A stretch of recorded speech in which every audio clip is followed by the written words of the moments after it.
रोहन बड़ी स्टील वाली कैन के अंदर छाछ डाल रहा था, तभी वहाँ का मालिक आता है। अरे ठीक है, तुम जल्दी से सबको दही और छाछ देकर आ जाओ। इसके बाद मैं किसी जरूरी काम से जाऊंगा, तो तुम तबेले को संभाल लेना भाई। ठीक है मालिक, मैं बस अभी जल्दी से सबको लस्सी देकर आ जाता हूँ। उसके बाद रोहन उन सभी कैन को बाइक के दोनों तरफ बांध देता है और गली गली जाकर सभी के घरों में दही और लस्सी देता है। उसने आगे लाउड स्पीकर लगा रखा था, जिसके अंदर से आवाज आ रही थी, दही ले लो, छाछ लो, बढ़िया बढ़िया ताजा ताजा ठंडी ठंडी छाछ, देसी छाछ। भैया जरा एक गिलास एक्स्ट्रा दे देना, आपकी लस्सी बहुत अच्छी होती है, बच्चों को बहुत पसंद आती है। जी बहन जी, अभी दे देता हूँ। और भैया मैं जानती हूँ कि आज 2 तारीख हो गई है, अभी हमने पैसे नहीं दिए पिछले महीने के, लेकिन सेठ जी से कह देना कि हम 1-2 दिन में सारा हिसाब क्लियर कर देंगे। जी आप इस चीज की चिंता मत कीजिए, आप तो हमारे रेगुलर कस्टमर हैं, तो इतनी परेशानी वाली कोई बात नहीं है। लस्सी देने के बाद रोहन वहाँ से चला जाता है। अपना सारा काम खत्म करने के बाद वह तबेले में वापस जाता है, जहाँ पर मालिक रवि भाई साहब के घर दही देने गया था, तो उन्होंने कहा है कि आज 2 तारीख होने के बाद उन्होंने हिसाब क्लियर नहीं किया, लेकिन 1-2 दिन में कर देंगे। ठीक है, तुम सारी सफाई अच्छे से कर देना, अब मैं चलता हूँ। जी मालिक। रोहन अपने काम में बहुत अच्छा था और वो हर बात की अपडेट देता था, साथ में अपना काम बहुत अच्छे और ईमानदारी से भी करता था। अब वो सबसे पहले एक लाइन की गाय को खोलकर उन्हें पानी पिलाने के लिए हौंदी के पास आता है। बारी बारी सभी गायों को पानी पिलाने के बाद वो उन सभी के सामने चारा डाल देता है। चलो अब तुम सब अच्छे से अपनी पेट पूजा कर लो, तुम्हें भूख लगी होगी, मैंने सबके लिए चारा रख दिया है। चारा डालने के बाद फिर वहां पर सभी गाय के पास के एरिया की अच्छे से झाड़ू से साफ सफाई करता है। इस तरह रोहन मेहनत से सारा काम कर रहा था। वहीं दूसरी तरफ शाम को बच्चे बेसब्री से रोहन के घर आने का इंतजार कर रहे थे। बच्चों चलो अंदर आ जाओ, खाना खा लेते हैं। लेकिन मम्मी पापा अब तक नहीं आए और मेरा बहुत मन है कि आज मैं लस्सी के साथ ही खाना खाऊंगी। हाँ मम्मी, वरना हर रोज पापा जल्दी ही आते थे, आज अभी तक नहीं आए और मुझे भी लस्सी के साथ ही खाना खाना है। किसी काम की वजह से उन्हें देर हो गई होगी। अब तुम यहाँ बाहर मत बैठो वरना मच्छर काट लेंगे, चलो कम से कम अंदर तो आ जाओ। इतना कहने के बाद दोनों बच्चे प्रीति के साथ अंदर चले जाते हैं और जब थोड़ी देर बाद रोहन घर वापस आता है तो उसे देखकर दोनों खुश होकर उसके पास आते हैं। क्या बात है, मेरे दोनों बच्चे क्या मेरा इंतजार कर रहे थे? हाँ पापा, हम आपका इंतजार कर रहे थे, हम साथ में खाना खाएंगे। और क्या आप हमारे लिए लस्सी लेकर आए?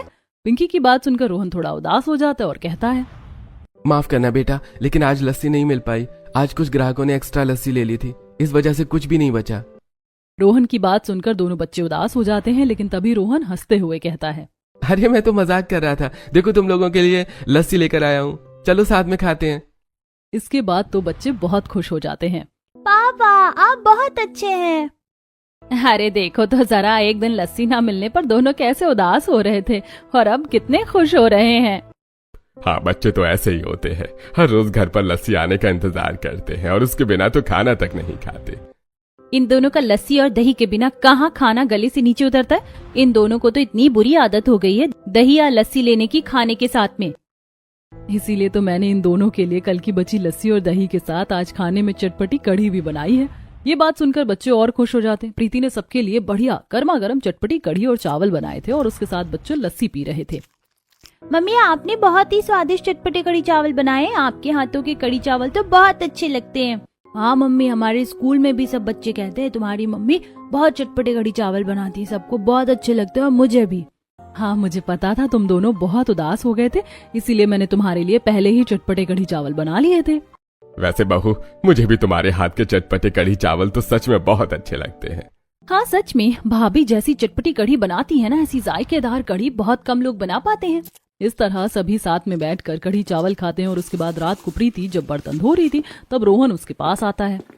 अच्छा सुनो, आज सेठ ने पगार नहीं दी है मेरी, मुझे लग रहा है कि अब मुझे सोमवार को ही वो देंगे, तो सोमवार आने में अभी 4 दिन बचे हैं, तो क्या घर में इतने पैसे हैं कि 4 दिन का गुजारा हो जाएगा? हाँ आप चिंता मत कीजिए, मैं राशन थोड़ा बहुत उधार ले आऊंगी, अगर कम भी होगा तो 4 दिन की ही तो बात है, जैसे तैसे करके बीत जाएंगे। हाँ, क्योंकि इस बार कुछ ग्राहकों ने पैसे समय पर नहीं दिए हैं और हमारा मालिक भी ऐसा ही है, जब तक सारे पैसे नहीं आते तब तक पगार नहीं देता। दोनों पति पत्नी बात करते और उसके बाद सब सो जाते हैं। अगले दिन सुबह उठकर रोहन बाकी दिनों की तरह ही अपना काम करने के लिए तबेले पर जाता है और वहां जाने के बाद वो लस्सी के स्टील के बर्तन अच्छे से धोता है। बर्तन लेकर वह तबेले के पीछे वाली रसोई में जाता है, जहाँ पर मिट्टी के घड़े में पवन लस्सी बना रहा था। क्या अभी लस्सी नहीं बनी है? अरे नहीं, बस 15 मिनट और लगेगी, उसके बाद सारी लस्सी बन जाएगी। हाँ ठीक है, मैं तब तक तबेले का एक राउंड लगा कर आता हूँ। थोड़ी देर बाद जब लस्सी बनकर तैयार हो जाती है तो उसके बाद रोहन अपने स्टील के बर्तन में लस्सी डाल लेता है और उसे गली गली जाकर बेचना शुरू करता है। दही ले लो, छाछ ले लो, बढ़िया बढ़िया ताजा ताजा छाछ, दही, छाछ, देसी छाछ। सबसे पहले रोहन उन घरों में जाता था जहां पर हर रोज की लस्सी का एक फिक्स अमाउंट जाना तय होता था। उसके पास जो छाछ या दही बच जाती थी वो उसे बेचने के लिए और दूसरी गलियों में घूमता है। पूरा दिन मेहनत करने के बाद वो वापस तबेले में जाता है और वहां का काम करता है। दिन गुजरते हैं, कुछ दिन बाद उसकी पगार भी आ जाती है। अरे लो तुम्हारी पगार, तुम काम बहुत अच्छा कर रहे हो और इसी तरह तुम अपने काम पर ध्यान देते रहना। जी शुक्रिया मालिक। उसके बाद रोहन घर वापस आ जाता है और घर आने के बाद वो सारे पैसे प्रीति को दे देता है। चलो कम से कम मेरी पगार तो आ गई, अब इतनी चिंता नहीं है। हाँ, दुकानदार भी आज पैसों के लिए पूछ रहा था, आज जाकर उसका हिसाब किताब क्लियर कर दूंगी। अब शाम को ही प्रीति राशन की दुकान पर जाती है और उसका पिछला हिसाब किताब क्लियर कर देती है। अब तो सारा हिसाब क्लियर हो गया है, आप मुझे अब घर के लिए थोड़ा राशन दे दीजिए। अरे जी बिल्कुल बहन जी, जब हिसाब क्लियर हो ही गया है तो फिर मैं आपको राशन के लिए कैसे मना कर सकता हूँ भला। सारा राशन लेने के बाद प्रीति घर वापस आती है और उसके बाद रात के लिए सबके लिए खाना बनाती है।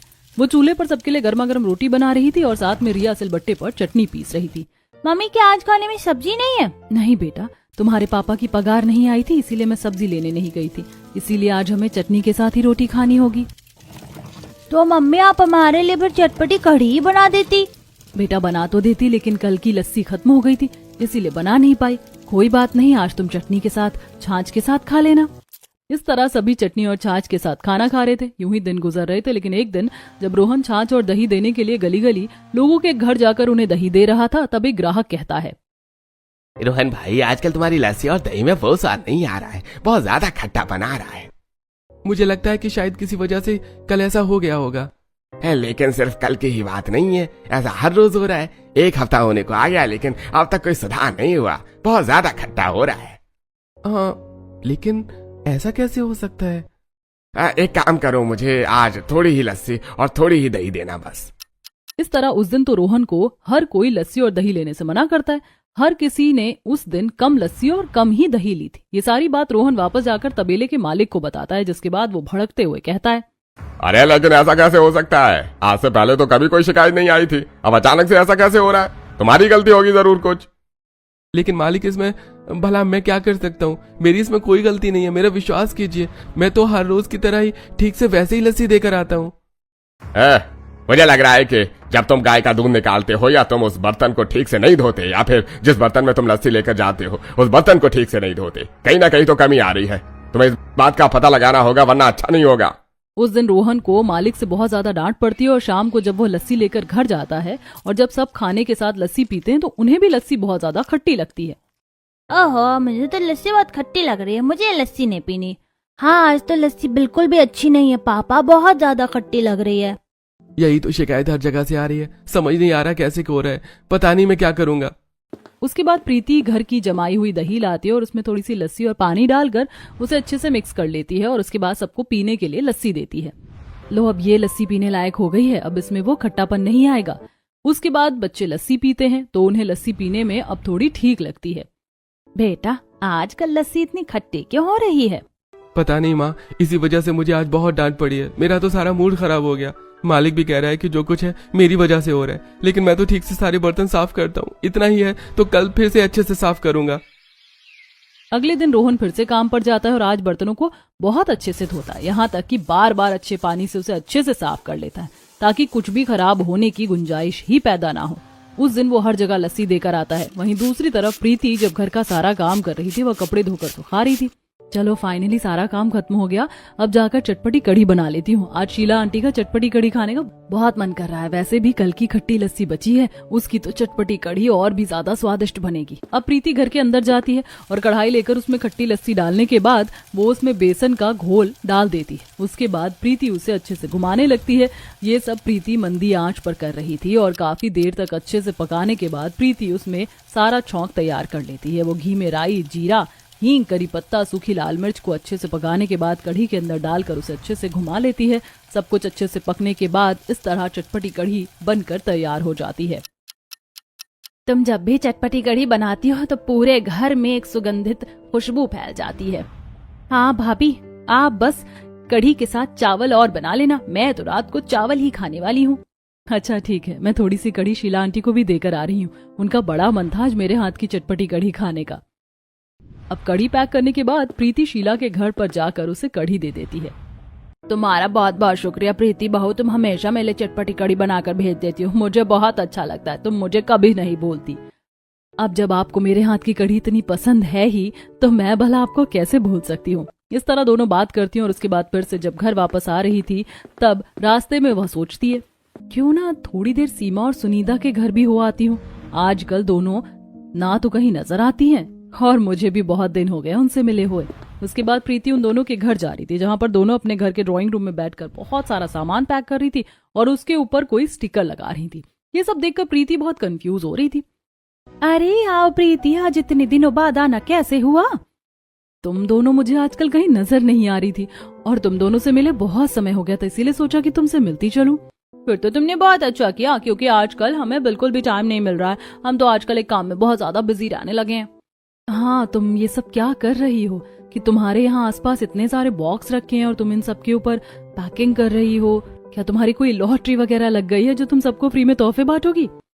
इस बात पर सीमा और सुनीता हंसने लगती है और मुस्कुराते हुए कहती हैं, अरे ऐसा कुछ नहीं है, हमने तो बल्कि एक नया काम ढूंढा है इन सभी बक्सों को पैक करने का। ये हमारी नई नौकरी समझ लो। एक बक्से को पैक करने के 10 रुपए मिलते हैं। हाँ, वरना हम भले फ्री में किसी को इतने सारे तोहफे क्यों बांटेंगे? ये सुनकर प्रीति को बहुत अच्छा लगता है और वो प्रभावित होते हुए कहती है, ये तो सचमुच बहुत अच्छी बात है कि तुम्हें घर बैठे ही काम मिल गया है। काम भी कितना अच्छा है सच में। क्या तुम मुझे भी इस काम के बारे में बता सकती हो कि ये काम कहाँ से मिलता है और कैसे होगा, ताकि मैं भी घर बैठे कुछ कर सकूं? हमारा काम तो ऐसा ही चल रहा है। ये बात सुनकर सीमा और सुनीता के भाव अचानक से बदल जाते। अरे काम ऐसे ही नहीं मिलता, इसके लिए तुम्हारे पास एक फोन होना चाहिए, उसमें बहुत कुछ डालना होता है, फिर इसके बहुत झंझट होते हैं। बिल्कुल, अगर ऐसे काम मिलने लगा तो हर किसी को काम मिल जाएगा। इसके लिए तुम्हें बहुत दूर जाकर सारा सामान लेकर आना होगा। ओह अच्छा, तो ऐसी बात है। कोई बात नहीं, तुम दोनों तो दो हो तो इसीलिए सब काम मिलजुल कर कर लेती हो। मैं तो अकेले शायद नहीं कर पाऊंगी। हाँ वही तो, जो भी काम दिखने में आसान लगता है वो आसान होता नहीं है। उनसे बात करने के बाद प्रीति अपने घर चली जाती है और उसके जाने के बाद सीमा और सुनीता कहती हैं, हाँ, हम भला किसी को यूं ही थोड़ी काम दिलवा देंगे। अरे ये सब चीज को करने में मेहनत लगती है। हम अगर बैठे बिठाए से काम दिलवा देंगे तो हमारा काम कम नहीं हो जाएगा क्या? बिल्कुल सही, काम दोनों देवरानी जेठानी मिलकर जितना काम हो सकेगा उतना ज्यादा काम करेंगे। घर का काम तो हम अपने पति और बच्चों से भी करवा सकते हैं। वहीं दूसरी तरफ रात को रोहन गुस्से में घर वापस आता है। पापा आज आप जल्दी घर वापस आ गए। इतनी सी बात पर रोहन बहुत ज्यादा भड़क जाता है। क्यों? अब तुम्हें भी मेरे जल्दी घर आने से परेशानी हो रही है क्या? पापा आप हमें डांट क्यों रहे हो? आप गंदे पापा हो। मैं तुम्हें अभी सिखाता हूँ बदतमीजी किसे कहते हैं और कैसे करते हैं। अपने पापा को उल्टा बोलती हो। रोहन आगे और भड़कने वाला था, लेकिन तभी प्रीति बीच में आकर बात को संभालती है। आप प्लीज शांत हो जाइए, बच्चे आपसे बहुत डर रहे हैं। आखिर क्या हुआ है? आप हर रोज आजकल इतने गुस्से में घर क्यों आ रहे हैं? देखिए, बच्चों के ऊपर गुस्सा मत निकालिए प्लीज। प्रीति के बहुत समझाने के बाद रोहन अपने गुस्से को काबू करता है और सब बताता है। आज सुबह, अरे पिछले 15 दिन से मैं तुम्हें समझा रहा हूँ कि अपनी गलती को सुधारो, लेकिन तुम्हें समझ ही नहीं आ रही है। तुम्हें पता भी है कितने सारे ग्राहकों ने हमारी दही और लस्सी लेने से मना कर दिया है। इन सब की भरपाई तुमसे करूंगा। आधे से ज्यादा पगार काटूंगा तुम्हारी इस बार, देख लेना। कृपा करके ऐसा मत कीजिए। मैं बर्तन को अच्छे से साफ करता हूँ और दूध भी ठीक से निकाल कर रख देता हूँ। मुझे नहीं पता मालिक ऐसा क्यों हो रहा है। अरे पूरे तबेले को संभालना तुम्हारा काम है, तो पता भी तुम्हें ही होना चाहिए ऐसा क्यों हो रहा है। तो ऐसा हो रहा है, मैं परेशान हो गया हूँ वहां पर काम करके। इस महीने मुझे पगार आधी से भी कम मिलेगी, तो हमारा घर खर्च कैसे चलेगा? समझ नहीं आ रहा है ये सब कैसा और क्यों हो रहा है। तुम्हारा मालिक तुम्हारे साथ बिल्कुल ठीक नहीं कर रहा है। हाँ, उसे ऐसा नहीं करना चाहिए। इस वजह से अब घर में हर कोई परेशान था और अगले कई दिनों तक ऐसा ही चल रहा था। रोहन की पगार बहुत कम आती है, जिसके बाद उनका घर खर्च चलाना मुश्किल होता है। हर रोज रोहन को गुस्से में देखकर और घर चलाने की चिंता में प्रीति एक दिन कहती है, अजी सुनो, मेरे पास एक आइडिया है। आप हर रोज इतनी खट्टी लस्सी लेकर घर आते हो और ये बच जाती है, क्यों ना मैं इसकी चटपटी कढ़ी चावल बनाकर बेचूं? आपको पता है सीमा और सुनीता भी डिब्बे पैक करने का काम करती हैं, तो मुझे भी कुछ काम करना चाहिए, कम से कम सहारा मिल जाएगा। बात तो अच्छी है, लेकिन तुम कढ़ी चावल अकेले बेचने जाओगी तो परेशान हो जाओगी। और कैसे करोगी? ठेला खरीदने के इस बार हमारे पास पैसे भी नहीं है। थोड़ी देर सोचने के बाद प्रीति को एक शानदार आइडिया आता है। मेरे पास एक आइडिया है, क्यों ना बाइक के पीछे एक छोटा सा ठेला सा होता है लगाने का, उसे हम बाइक के साथ जोड़ देते।